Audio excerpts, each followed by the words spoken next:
এরপরে প্রশ্ন হলো, মহান আল্লাহ তাআলার কাছে সবচেয়ে উত্তম সালাত কোনটি? সবচেয়ে উত্তম সালাত সম্পর্কে একটা হাদিস যথাসম্ভব মুস্তাদরাক হাকিমে বা ইবনে হিব্বানে, দুইটার একটা হবে, বর্ণিত আছে। নবী আলাইহিস সালাম বলেছেন, আফদালুস সালাওয়াতে, সকল সালাতের মধ্যে সবচেয়ে শ্রেষ্ঠ সালাত সালাতুল ফজরি মাআল জামাআতে ইয়াউমাল জুমআহ, জুমার দিন জামাতের সাথে ফজরের সালাত আদায় করা। জুমার দিন ফজরের নামাজ জামাতের সাথে পড়া, এটা হলো দুনিয়ার সকল নামাজের মধ্যে শ্রেষ্ঠ নামাজ পুরুষদের জন্য। কথা কি বুঝাতে পারছি? আপনারা একটা জিনিস খেয়াল করে দেখেন, এই হাদিসগুলো আমরা না জানলে কি হলে, ইবলিস ঠিকই জানে।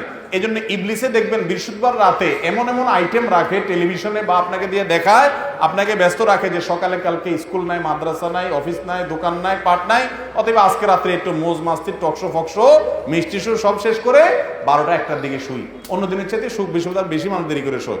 এই জন্য দেখবেন ফজর নামাজ অন্য দিনে মুসল্লি যাও থাকে টাকে, শুক্রবারে ফজরের সময় দেখবেন যে মুসল্লি সব চাইতে, কারণ ইবলিস জানে এই দিনে আসলে সব বেশি হয়ে যাবে, এই জন্য দূরে রাখে আপনাকে।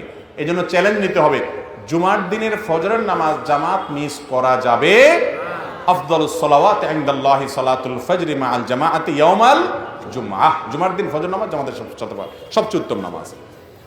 জেনারেল পড়ো একজন ছাত্র আমি, নামাজ রোজা কোরআন তেলাওয়াত সব করি, কিন্তু পর্নোগ্রাফি হস্তমৈথুন থেকে কোনোভাবেই বাঁচতে পারছি না। জাহান্নামের কঠিন ভয়াবহতার কথা জানার পরও এটা থেকে বাঁচতে পারছি না, আমার জন্য বিশেষভাবে নসিহত করবেন।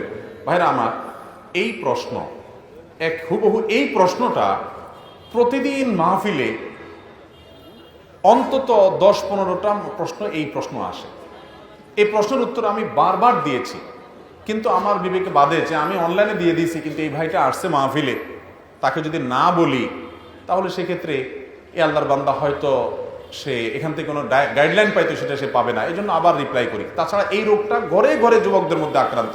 এ রোগে বাঁচার কোনো চেষ্টা করেও বাঁচতে পারছেন না। আমি শর্ট কিছু কথা বলি একেবারে সংক্ষেপে। এর সবচেয়ে বড় এবং স্থায়ী সমাধান হলো বিয়ে করা।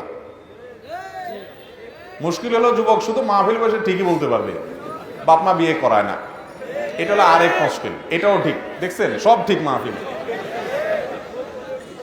এখন ভাই, এক্ষেত্রে আপনি উপার্জন শুরু করে দেন, টিউশন শুরু করেন, কাজ করেন, চোখের জেনা থেকে নিজেকে বাঁচিয়ে রাখেন, বাবা মা সহযোগিতা করেন, তাদেরকে খুশি করেন, তাদের খেদমত করেন, অন্যদেরকে দিয়ে বুঝান, বিয়েটাকে সহজ করেন, নিজের মতো করে নিজের কাঙ্ক্ষিত জায়গায় যাওয়ার চেষ্টা করেন। এটা হলো সবচেয়ে কার্যকর ওষুধ এটা। 1 নাম্বার 2, অনেকে বিয়ের পরও এই বদভ্যাস ছাড়তে পারে না। সেক্ষেত্রে দ্বিতীয় পয়েন্টটা খুব জরুরি, সেটা হলো স্মার্টফোন টাচ মোবাইল যেটাকে বলেন, এই মোবাইলটাকে 6 মাসের জন্য কোরবানি করতে হবে। বাটনওয়ালা মোবাইল নিতে হবে। ঠিকঠাক বেশি বলেন না, কথা শুনেন। বাটনওয়ালা মোবাইল নিতে হবে, স্মার্টফোন ত্যাগ করতে হবে। কয় মাস বলছিলাম? 6 মাস। কেন বলছি জানেন? 6 মাস বলছি এই জন্য, আপনারা যদি আমি বলি যে জীবনে আর স্মার্টফোন ব্যবহার করতে পারবেন না, আপনার নফস বলবে পাগল হইছস, এটা ছাড়া বাঁচবো। 6 মাসের একটা কোর্স দিলে বলবে ঠিক আছে 6 মাস পরে তোমাকে আবার দেওয়া হবে। 6 মাসের জন্য এই ফোন ব্যবহার করবেন না, ওই বাটনে চলে যাবেন। বন্ধু বান্ধবকে বলবেন ফেসবুকে আমাকে পাবা না দোস্ত, কল দিয়ে ডাইরেক্ট পাবা।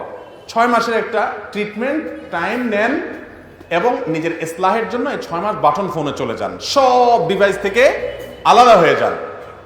দেখবেন ইনশাআল্লাহ ওই যে বদভ্যাসটা দীর্ঘদিন করতে করতে এমন জায়গায় হয়ে যায় যে আর সরে আসা যায় না, কঠিন হয়। 6 মাস, 8 মাস, 1 বছর, 6 মাসের পরে যদি নিজেকে ফুসলে নফসকে ফুসলে যদি আরো 4 মাস বাড়াতে পারেন তাহলে আরো ভালো, যত বাড়াইতে পারেন। এরপর একটা পর্যায়ে দেখবেন এই বদভ্যাসটা অনেকখানি দূর হয়ে গেছে ইনশাআল্লাহ। নাম্বার 3, নির্জনতা পরিহার করবেন। একা একা কোথাও থাকবেন না, সব সময় জমজমাট থাকবেন। নির্জনা থাকে, বাঘের মতো ভয় করে সেখান থেকে আমি একা একা আছি, আমার নফসে এখন বাজে নির্দেশ করতে পারে, হারাম নির্দেশ করতে পারে। মোবাইল থাকলে মোবাইলকে একদম বাজে জিনিস সব একসাথে ডিলিট করবেন। যখন ইমানি জজবা উঠবে, যেমন মাহফিল ইমানি জজবা উঠছে, এখন বৈশাখী ফরম্যাট দিয়ে ফেলান, সব ডিলিট করে ফেলান। এবং সেই সাথে নেককারদের সোহবত এবং সান্নিধ্য অর্জন করবেন। কুনু মা সাদিকিন, তাকওয়া অর্জনের জন্য এটা অনেক কার্যকর পথ। সর্বশেষ 5 নম্বর করণীয় হলো চোখের পানি ফেলে একটু আল্লাহর কাছে কাঁদেন, আল্লাহ আমি বাঁচতে চাচ্ছি, পারি না, আপনি একটু হেফাজত করবেন।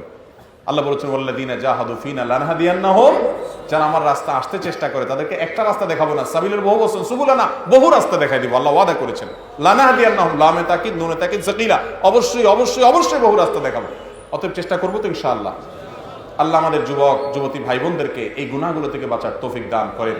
ভাইরা আমার, ফিতনার ভয়াবহ আগুনের আঁচ থেকে আমরা বাঁচতে পারছি না, সংগ্রাম করে চেষ্টা করতে হবে, নিজের বিরুদ্ধে নিজে অপারেশন চালাতে হবে, স্মার্টফোন বাদ দিয়ে অপারেশন